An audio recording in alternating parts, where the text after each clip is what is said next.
Hello, welcome back to my channel. I've not made a video in a while because I've been really ill, but I'm hoping to catch up again. I want to now make a video every Friday now, so every single Friday there'll be a new video out. I decided to do another what's depopulate video because my last video wasn't very good, and I've also got more things I can show you. So to start off, we'll talk about gold-plated pins. Plenty of different types. You have ones like that, connectors. They're quite thickly plated. You can break them open and take the pins out. You can hit them with hammers and things like that. As you see, this is what I collected this week.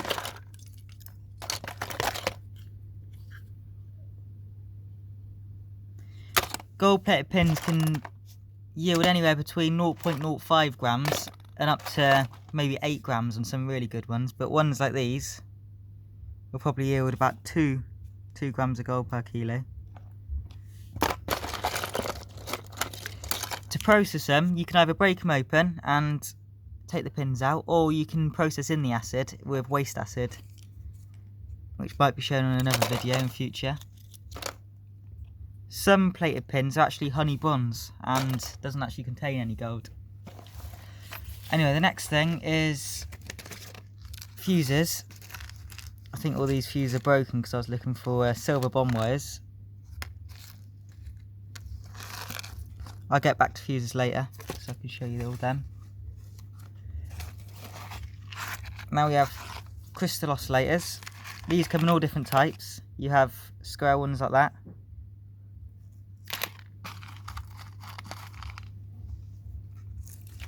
Ones like that. These ones. There's loads of other types, and there's also, these are the most common. If the camera will focus. Tiny little oval ones. And then you also have these ones which are really small. These all have silver in.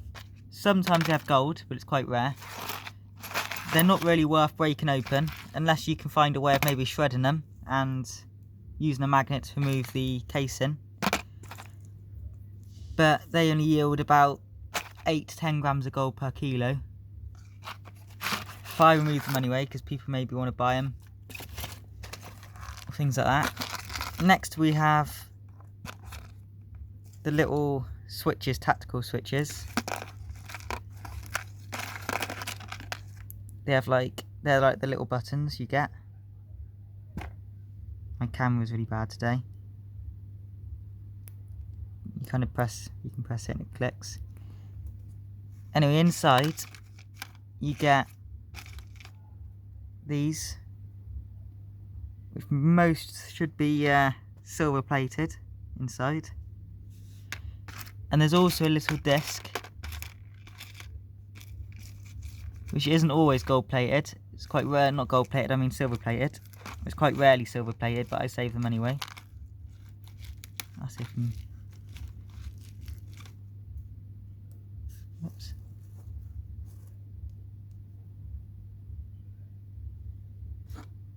Like that.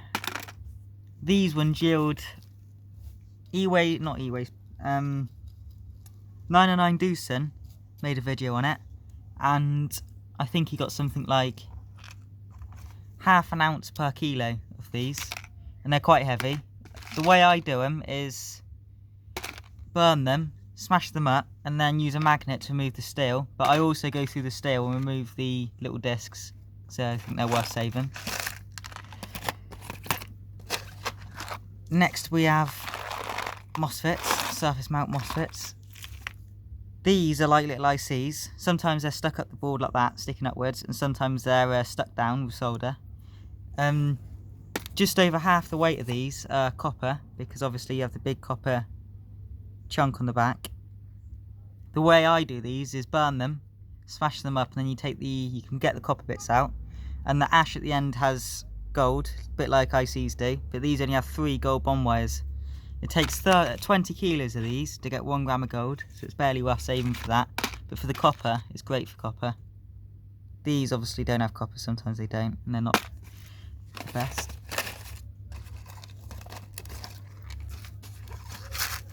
Next we have MLCCs.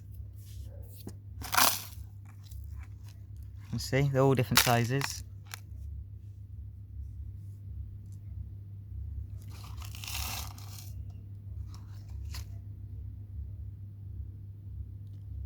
They're all different colours, sizes and shapes, but if you sort out the magnetics, non-magnetic, the non-magnetic ones will have the most. They're on old boards. They have the most, they have gold, palladium and silver in it. And the non-magnetic ones have the most. Magnetic ones still have palladium and silver in, but on a much lower amount, about 1 gram of palladium per kilo on average, if it's non-magnetic. Magnetic ones get much more. You find them on every single board, a bit like the MOSFETs and the crystal oscillators you find on all, if not most boards. Here we have tantalum capacitors. These ones are epoxy. The ones which are tantalum has a little plus and a minus label on them. You see we've got a few there. These, I don't know anyone what processes them. I know that there's a company on Facebook called Tantalum Recycling. I'll put a link to that in the description, and they give you straight cash from them. I think it's about $17 per pound for them. Next we have ceramic oscillators. If I take one out, I'll show you. These are actually made out of ceramic. As you can see, there's gold all around the outside, and inside there's a lot of gold. These yield anywhere between 3 to 10 grams per kilo. Most board has 1 or 2 on. To remove them, you can either knock them off with a chisel, a bit like I done with the RAM on another video, or you can heat them up with a mini blowtorch. I also showed a video on that, and the solder mounts, so you can easily take them off. Next we have more tantalum capacitors. They could be orange, yellow or black. They also have normally have a plus sign or a minus sign on it. These are worth the same as the epoxy. These are SMD tantalum capacitors, and they are also about $17 per pound. Most boards have them as well, and there's a lot of them when you find one normally.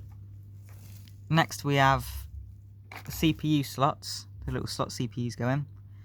Normally only the end bit is gold plated if you take the pins out, but they can yield anywhere between 0.5 gram to 5 grams per kilo. I've seen yields. Some of them are very well plated, like I had one here which is actually on a ceramic.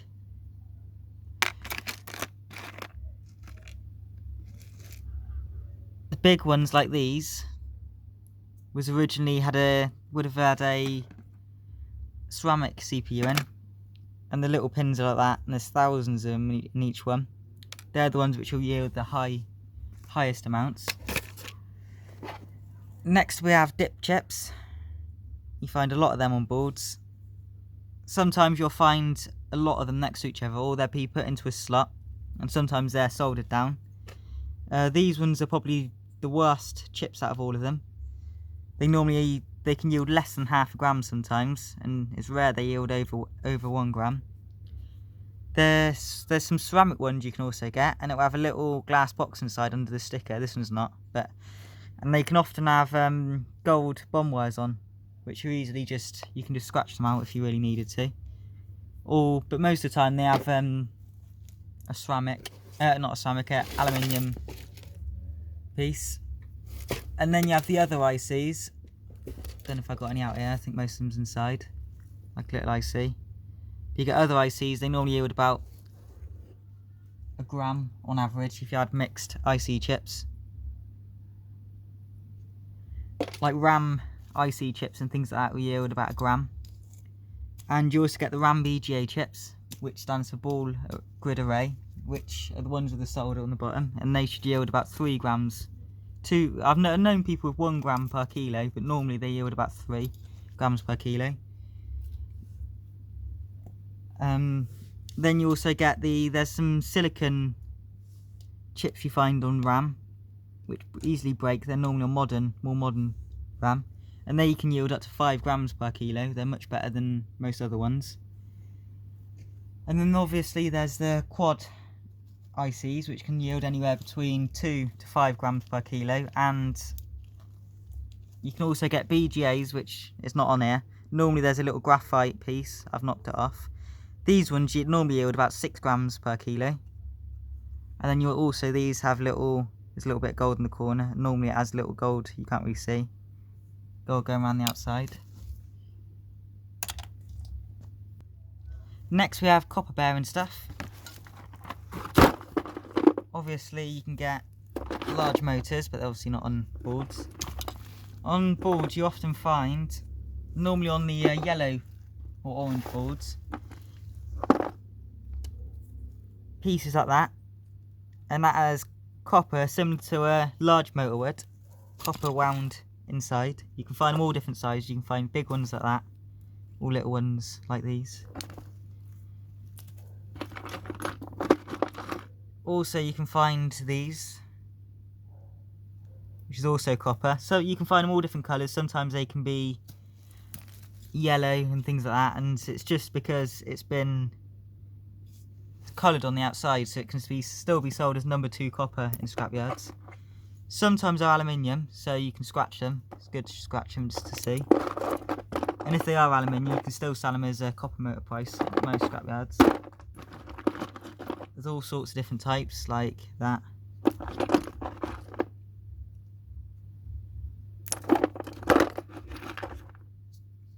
Inside there'll be copper.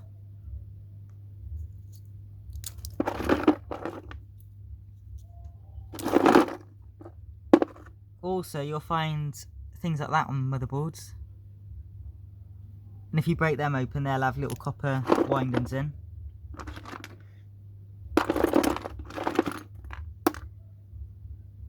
Little motors will have copper inside.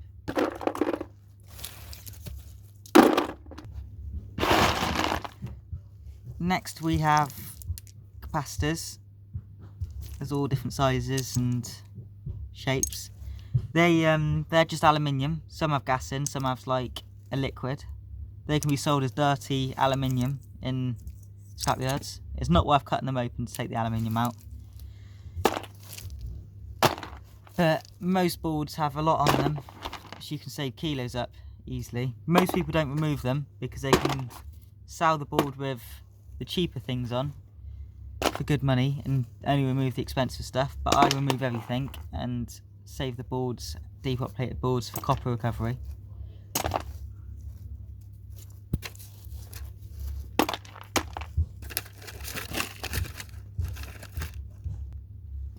Next we have little capacitors. You can get things like these, are normally just nickel inside, so they're not really worth, these are resistors, sorry, they're not really worth taking off, the little resistors. These will have a little silver plated disc inside, and 999 Dusan did a video on recovering them, and he got something like 6 grams per kilo, because most of the silver plated ones are about 6 grams per kilo.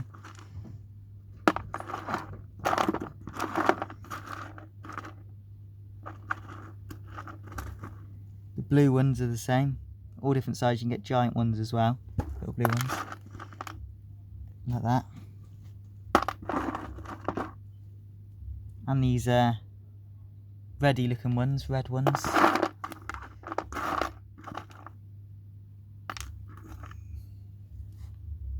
Little squares. There's also a brown looking one. I'll see if I can find one. No, I couldn't find one, but I'll have a link to 999 Dusan's video in the description, so definitely check that one out, and that will show you the silver contents on most of the main ones. Next we have little fuses like that. These should have a little silver wire in. Sometimes they're silver, sometimes they're not. It's quite rare they're silver actually, so it might be worth breaking them open. There's also batteries.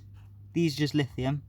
There might be companies which will buy them off you, but a lot of people just throw them away.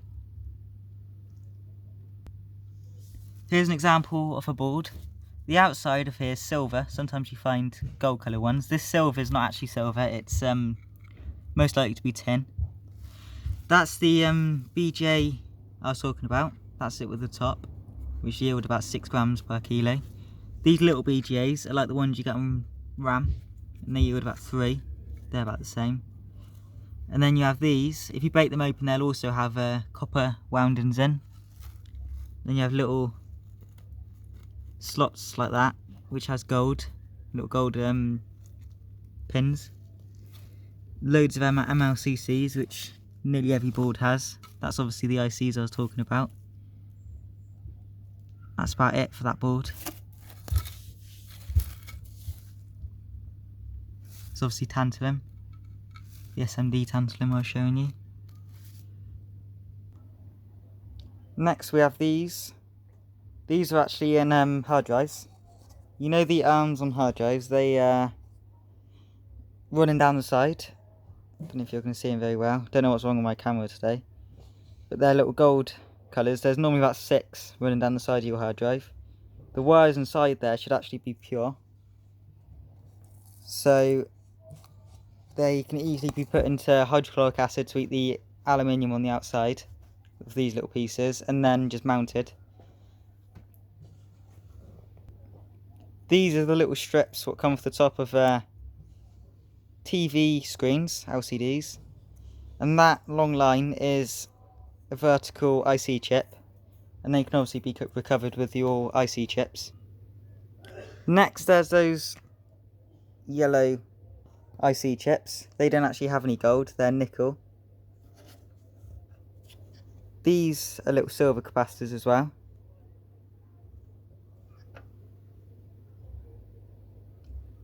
Those, well, if I can get it on the camera. Next there's those little yellow pieces, like that and that. There's 2 there. Those are also tantalum, they can go in with your epoxy. These little pieces here are just the capacitors, like I was showing you, so is that. Then there's obviously the plated pins. That's about everything. Also, these boards, when they're fully depopped, should have about half the weight should be copper. These little slots are where the RAM was. They're normally gold plated on the end. Sometimes they're not. These little brown pieces along here, often found as servers, actually have copper inside. I think I've showed you about everything on boards. Like those little, normally these little pieces, these weird looking, like, where's it gone? There. That piece there is copper inside. I'm going to leave a few links in the description to make sure you watch them. They're from other people's channels who's showing the yields. I'll show you every single video I got the yields from. So then you can all know I'm not making these yields up.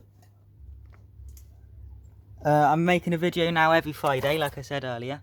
And also on Wednesday, now and then I'll make some on Wednesday. I'm doing a casting video soon, where I'll be showing you a cheap furnace to make. And then the next video after that will be mounting aluminium cans. Thanks for watching. Don't forget to like and subscribe. Thanks for helping me reach 116 subscribers. Hoping to reach 120 by the end of this week. If I can reach 20 likes, I'll make another video on this. Of showing me depopulating all these boards, so you can see how I do it all. Thanks for watching. Bye bye.